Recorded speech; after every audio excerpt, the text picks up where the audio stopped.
بسنكي زي حقاوي سدت مناسي عب سباون قطباون كسارة يساطحو كان زلو تغلطو كله بذكالو نتنزابلتي وغنات من حقات دلو كون يقبع تبايلو ኢትዮጵያ በመትላል ሸርፍ ወጻይ ዝተጠርጠሩ 112 ሰባት ከምዛ አሰረትን ልዕሊ 500 ሕሳባት ከምዛ አገደትን ቢቢሲ ገሊጹ ኣብ ሱዳን ዝካየድ ዘሎ ኩናት ሕድሕድ ብህፁፅ ፀጠው ክብል ፃውዒት ቀሪቡ ዝብሉን ካልኦትን ሰላምታና በብዘለኹም ወይ ብዛሕኩም ክቡራት ተኸታተልቲ ኣክሱማውያን መራኸቢ ሓፋሽ ካብ ትግራይ ክሳብ ዓለም ለኸ ፍጻመ ፅሩይ ሓበሬታ ናባኹም ክነቕርብ ኢና نفيديونا لايك channelنا سبسكرايب بمግባር አባል ቤተሰብና ይኹኑ ኣክሱማውያን መራኸቢ ሓፋሽ ንቕሓት ነቐድም بسنكي زي حقاوي سدت مناسي عب سبعون قطباون كسارة يساطحو كم زلو تغليصو كابول كسبات كاب شوعت ميتشح كساب كل تنت بشمونت مليون قرشي عدد دلالو كم زخون دما تحبيرو بمتحببار بيت صحفت زفر تساتفون تጠቃምነትን ወረዳ ኣሕፈሮም ኣብ ዝተሳለጠ መድረኽ ከም ዝተገለጸ ኣብ ዝሓለፉ 3 ዋርሕ ጥራሕ 18 መናእሰይ ብሰንኪ ዘይ ሕጋዊ ስደት ህይወቶም ከም ዝጠፈ ተገሊጹ ዋና መሓዳሪ ወረዳ ኣሕፈሮም መምህር ተኽለመድህን አረጋዊ ከም ዝበልዎ ኣብ ዝርብዕ ዓመት ልዕሊ 1600 መናእሰይ ብዘይ ሕጋዊ መንገዲ ንስደት ከይዶም እዮም ካብዞም ንስደት ዝኸዱ ውሱናት ዝተመለሱ እኳ እንተኾኑ ምስቲ ዝረአ ዘሎ ዋሕዚ ስደት ግን ዝመጣጠነ ኣይኮነን ይብሉ ክሳብ ሕዚ 18 መናእሰይ ህይወቶም እንትስእኑ እቲ ዝበዝሐ ገንዘብ ንውልቀ ዝተኸፈለ ዝበዝሐ 2.8 ሚልዮን ብር ዝወሓደ ድማ 700,000 ብር እዩ ንዘይ ሕጋውያን ደላሎ ተኸፊሉ በዚ ምኽንያት ማሕበረሰብና ንሓሳረ መከራ እዩ ዝቃልዕ ዘሎ ኢሎም ህዝብን መሪሕነትን በመውዳድ ከሰርሕ ድማ ኣመላኺቶም ኣብ ቤት ጽሕፈት ዘፈር ተሳትፎን ተጠቃምነትን ወረዳ ኣሕፈሮም መተሓባባሪ ከይዲ ስራሕ ምልዕዓል መውዳብን መናእሰይ ኣይተጣዕመ ተኽላይ ብግዲኦም ድሕርቲ ኣብ ትግራይ ዝበፅሐ ናይ ፅንተት ኩናት ነቶም መናእሰይ ዘሳትፍ ስራሕ ኣይተሰርሐን ኣብ ወረዳና መናእሰይ ክሰርሕዎም ዝደልዩ ስራሕቲ ብርክት ዝበሉ ከም ዝኾኑ ብኮንስትራክሽን ብሃፍቲ እንስሳ بمسنو بقبو مغالو بشغشغ مريتن كالوتن عودتات سراح ولا كوانتالو جندما نمناسي زخون لقاح بزي مهلاو مناسينا اتازفتو وعدوم راح ريحوم نابزي حقاوي سدت يخدو اللو يلوم ابت مدرخ زترخبو مناسي زراربوم ركبن حابريتان ورد احفروم بوغنوم نحنا مناسي سرحنا نريو لوطينا ندلي مسبلو زملكتوم اكالات منقستن قبرت سناين ناي مناسي دليت بمجنزاب اب سراح فترا مناسي حقستك خونو تصويعهم ጥቃት ደቂ ኣንስትዮ ደው ክብልን ተጠቃምነት ተሳትፎ መናእሰይን ደቂ ኣንስትዮን ከበርኽን ኣብ ዝግበር ፃዕሪ በብደረጃኡ ዝርከቡ መምሕዳር ኣካላት ዝተዋሃቦም ሓላፍነት ክፍጽሙ ይግባእ ተባሂሉ እዚ ዝተባሃለ ኣፈጻጽማ መደባት ቀዳማይ ርብዒ ዓመትን ቀጻሊ ኣንፈትን ጥምረት ደቂ ኣንስትዮ መናእሰይን ማሕበራዊ ጉዳይን ጠሚቱ ካብ 23 ጣብያታት ወረዳ ሓውዜን ተሳተፍቲ ዝኾኑሉ ገምጋማዊ ስልጠና ኣብ ዝተኻየደ መድረኽ እዩ ካብ UNDP ብዝተረኸበ ሓገዝ ብርክት ዝበሉ ደቂ ኣንስትዮን መናእሰይን ኣብ ልምዓትን ንህብን ጸባ ላሕምን ምውፋር ከም ዝተጀመረ መናእሰይ ብዘለዉ ጸገማት ከይተሰኮኑ ኣብ ልምዓት መስኖን መዓድንን ተጠቀምቲ ይኾኑ ምህላዎም ብተወለቲ ሰብ ሃፍትን ገበርቲ ሰናይ ትካላትን ንደቂ ስዋዕትን ዝተጸገሙ ወገናትን ዝተገበሩ ሓገዛትን ኣብ ገዛ ወሊድ ይኹን ሞት ከም ዘየጋጠመ ተሓቢሩ እዩ زي حقاوي سدتن ጥቃት ደቂ ኣንስትዮን መሊኡ ደው ከም ዘይበለ መናእሰይ ተወዲብካ ጸጋታት ከባቢኻ ክትጥቀም ዘይምድላይ ኩሉ ነባሪ ጣብያ ኣባል ውዳበታት ጥምረትን ክንክን ሕብረተሰብ ክኸውን ዘይምግባርን ነተን ዝተወደባ ማሕበራት ልምዓት መናእሰይ ብዝግባእ ዘይምጥንኻርን ዝብሉ ድማ ብጥምረት ደቂ ኣንስትዮን መተሓባበርቲ ከይዲ ስራሕ ዘፈር ማሕበራዊ ጉዳይ ነቢሉ ኣብቲ ገምጋማዊ ስልጠና ቀሪቡ እዩ حلافي زفر سرحتنيا تساتفون تتقامنتن حبرتسب ورد حوزين ايته قبر سلاسي يرقاو تتقامنتن تساتفون دق انستيون مناسين نمبراخ تقعات دق انستيون معقات ጸጋታት ከባቢኻ ብዝግባ ንምጥቃብን ማሕበራዊ ጸገማት ሕብረተሰብ ብባዕሉ እቲ ሕብረተሰብ ቢልካ ንምፍታሕን ውዳበታት መናእሰይን ጥምረት ደቂ ኣንስትዮን ክጠናኸሩ ከም ዝግባእ ኣገንዚቦም ተሳተፍቲ ብወገኖም ጥቃት ደቂ ኣንስትዮ ደው ክብል ተሳትፎን ተጠቃምነትን ደቂ ኣንስትዮን መናእሰይን ንምብራኽ ኣብ ዝግበሩ ጻዕርታት በብደረጃኡ ዝርከቡ መምሕዳር ኣካላት ሓላፍነቶም ክፍጽሙ ብምሕባር ተሳትፎን ተጠቃምነትን ደቂ ኣንስትዮን መናእሰይን ንምርግጋጽ ውዳበታቶም ብምሕያል ከም ዝሰርሑ ተዛሪቦም ክብል ሓበሬታ ንርከብን ወረዳ ሓውዜን ጸብጺቡ ኩሉ ብዝከኣሎ ንተመዛበልቲ ወገናት ንምሕጋዝ ድልው ክኾን ይግባእ ተባሂሉ ነዚ ዝተባሃለ ደገፍ ንተመዛበልቲ ወገናት ኣብ ዝተሳለጠሉ እዋን እዩ። ሚሽን ፎር ኮሚኒቲ ዲቨሎፕመንት ፕሮግራም ዝተባሃለ ገባሪ ሰናይ ኣብ ከተማ ዓዲግራት ንዝርከቡ ተመዛበልቲ ልዕሊ 20 ሚልዮን ቅርሺ ዝግመት ንምግብነት ዝውዕሉ ሸቐጣት ብሓገዝ ኣከፋፊሉ ኣሎ።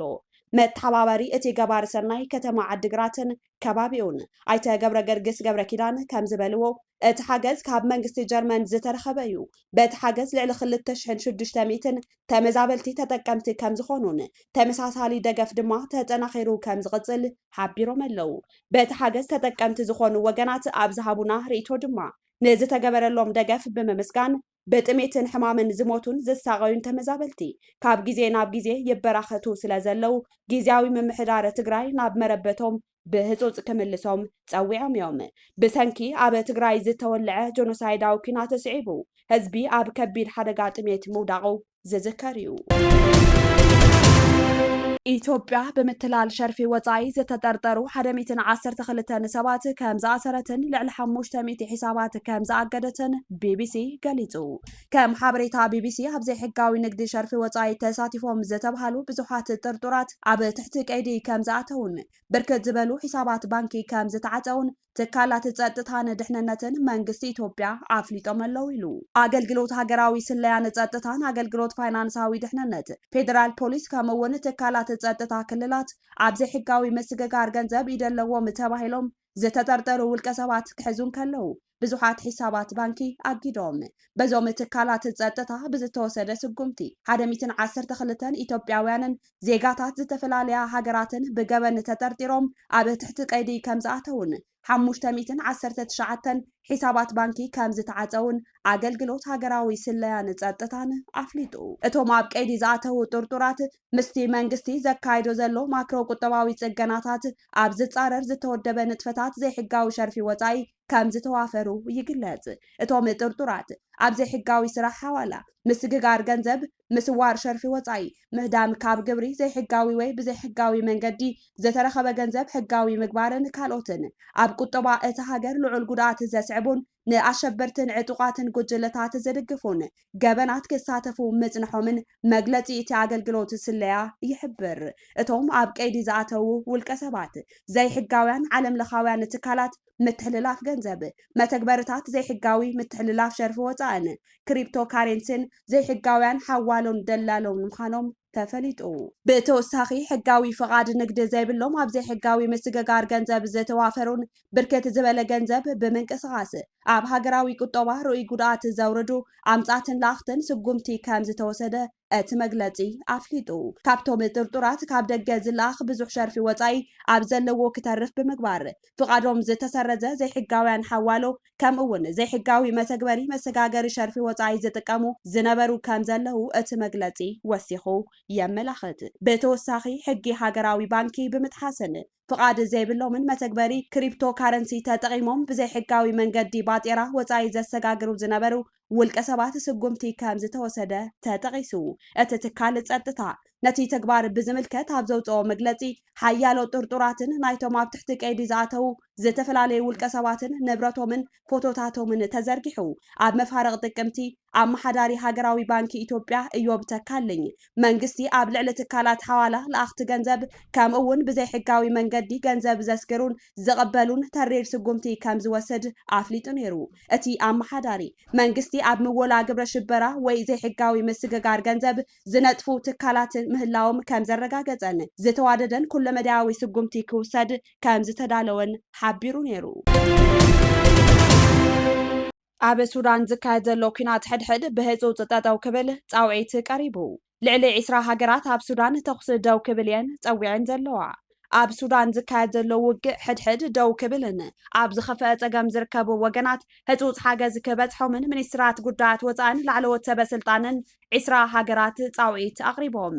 ኣብ ከተማ ኤልፋሽር ጨፍጫፍ ዕፅዋን ገበን ኣንጻር ሰብኣውነትን ከም ዝተፈፀመ ዘረጋገፃ ጥምረት ሃገራት 20 ኩናት ሕድሕድ ሱዳን ደው ክብልን ብጥሜት ዝሳቀዩ ሰባት ህፁፅ ሰብኣዊ ሓገዝ ክበፅሖምን ፀዊዐን። ብሓምዳን ዳጋሎ ዝምራሕ ዕጡቕ ህፁፅ ደገፍ ከተማ ኤልፋሽር ኣብ ዝቆፃፀረሉ እዋንን ድሕሪ ምቁፅፃሩን ገፍዕን ምጥሓስ ሰብኣዊ ሕጊ يفصم ምህላው መረዳእታ ከም ዝረኸቡ ዝገለጹ ሚኒስትራት ጉዳያት ወጻኢ ካናዳን እንግሊዝን ዝሓቆፈ ጥምረት ኣብ ልዕሊ ሲቪላት ዝፍጸም ዘሎ ዝተዋደደ ገበን ኮኒኖም ተጓነፅቲ ሓይልታት ናብ ዘተ መድረኽ ክቐርቡ ፀዊዖም ኣብ ኤልፋሽር ዝተፈጸመ ገበን ናብ መላእ ዳርፉር ምብራቅ ኮርዶፋንን ክጋፋሕ ዘለዎ ተኽእሎ ልዑል ምዃኑ ስግኣቶም ዝገለጹ ሚኒስትር ጉዳያት ወጻኢ እተን ሃገራት ኩናት ብህፁፅ ደው ክብልን ገበነኛታት ክሕተቱን ኣብ ለንደን ኣብ ዘካየድዎ ዋዕላ ከም ዝተስማዕምዑ ኤጀንሲ ኣናዶሉ ፀብፂቡ ብሰንኪ ዕፅዋ ህዝቢ ኤልፋሽር ንከቢድ ጥሜት ተቃሊዑ ግዱድ ፀታዊ ዓመፅ ብሄር ዝፈለየ ጨፍጫፍን ግፍዕን ይኸውን ምህላው ዝገለጹ እቶም ጉባኤተኛታት ገበነኛታት ናብ ፍርዲ ምቕራብ ፍትሒ ምርግጋፅ ጥራሕ ዘይኮነስ መራላዊ ሓላፍነት ምዃኑ ኣብሪሆም ኣብ ኤልፋሽር ዝተረእየ ስቃይን ጨፍጫፍን ዓለም ብግልፂ ዝተዓዘበቶ ምዃኑ ዘብርሁ ኮሚሽነር ላዕለዋይ ኮሚሽን ሰብኣዊ መሰል ውድብ ሕቡራት ሃገራት ቮልከር ትርክ እቲ ተግባር ኣብ ኮርዶፋን ከይድገምን ኣብ ልዕሊ ኣቕረብቲ ኣፅዋር እገዳ ከመሓላለፍን ፃውዒት ምቕራቦም ኣልጀዚራ ፀብፂቡ ኣብ ኤልፋሽር ዝፍፀም ዘሎ ጀኖሳይድ ኣብ ዕጡቋት ህፁፅ ደገፍ ጥራሕ ዝተርፍ ዘይኮነስ ኢድ እታውነት ሕቡራት ዒመራት ዓረብ ዘለዎን ዝሓበረ ፀብጻብ ኒው ፖለቲክስ ብግድኡ ውግእ ሱዳን ዝተሓላለኸን ረብሓ ንሰብኣዊነት ዓብሊሉ ዝተረኣየሉ ምዃኑ የብርህ ኣብ ከተማ ኤልፋሽር ጥራሕ ልዕሊ 80,000 ህዝቢ ተመዛቢሉ ኣብ ከቢድ ፀገም ወዲቑ ምህላው ጥምረት ሓካይም ሱዳን ዝገለጸ ኮይኑ ሕክምናዊ ሓገዝ ይረኽቡ ንዝነበሩ ሰባት ከይተረፈ ከም ዝተጨፍጨፉን ህዝቢ ንሓደጋ ከም ዝተቃልዐን ኣተሓባባሪ ትሬኒንግ ሰብኣዊ ሓገዝ ዋሲም ሶላንጊ ይጠቕሱ ክሳብ ሕዚ ልዕሊ 70,000 ተመዛበልቲ ተቐቢልና ኣለና ኩነታት እንተዘይተመሓይሹ ክሳብ 250,000 ክበፅሕ ይኽእል ክብሉ ሓሳቦም ገሊፆም ሶርያ አይኤስ ንምስዓር ብኣሜሪካ ናብ ዝምራሕ ጥምረት ክትፅምበር ምዃና ተሓቢሩ ሶርያ ናብቲ ንጉጅለ እስላማዊ መንግስቲ ንምምካት ዝዓለመ ኣህግራዊ ጥምረት ክትፅምበር ምዃና ሓደ ላዕለዋይ በዓል ስልጣን ምምሕዳር ትራምፕ ኣረጋጊፁ እዚ ድማ ኣብ ማእከላይ ምብራቅ ኣብ ዘሎ ፖሊሲ ወፃኢ ኣሜሪካ ለውጢ ከም ዘርኢ ሓቢሩ ፕሬዚደንት ዶናልድ ትራምፕ ትማሊ ኣብ ዋይት ሃውስ ምስ ፕሬዚደንት ሶርያ ኣሕመድ ኣልሻራ ተረኺቡ እዚ ድማ ኣብ ታሪክ እቲ ሃገር ንፈለማ እዋን ከምዚ ዓይነት ምብፃሕ ዝገበረ መራሒ ሶርያ ይገብሮ ኣልሻራ ምስ ፎክስ ኒውስ ኣብ ዝገበሮ ቃለ መሕትት እቲ ምብፃሕ ኣካል ናይቲ እቲ ሃገር ምስ ኣሜሪካ ትተሓባበረሉ ሓዱሽ ዘመን ምዃኑ ገሊፁ ትራምፕ ነቲ ክሳብ ቀረባ እዋን ብመንግስቲ ኣሜሪካ ግብረ ሽበራዊ ተባሂሉ ዘፀንሐ ኣልሻራ ደገፉ ገሊጹ ኣሎ